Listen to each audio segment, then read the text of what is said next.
In your face.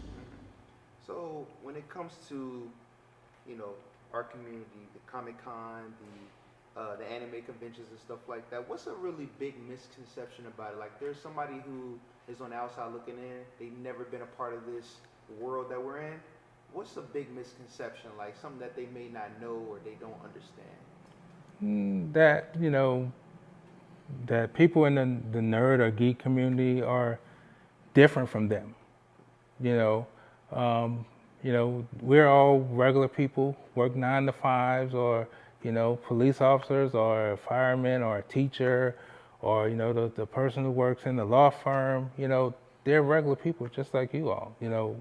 One of the craziest examples of that, I have a coworker, and he was a big Georgia Bulldogs fan. He really seems like he's a big country boy, and that he would never imagine him being to anything like that. But he was on vacation. He came back. And he was like, "Man, I went to the Harry Potter world, and I had so much fun. I had to buy me a wand and everything." And it was like, this country dude who seemed like like he is like seemed so like he would not be into that at all.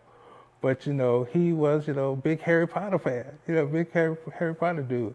And turns out that he wrestles. He does an independent wrestling thing, and I actually went to one of his shows, and it was very entertaining. The person that you saw at work, if you didn't know, was different from the person you would see outside. So I guess the biggest misconception is we all the same. We all like the same things. When going to the movies and seeing a movie open for $100 million, it's not just because of everybody who goes to conventions. It's people from all walks of life. People who probably never been to a convention, they'll go see Fantastic Four or Spider-Man or Superman or whatever.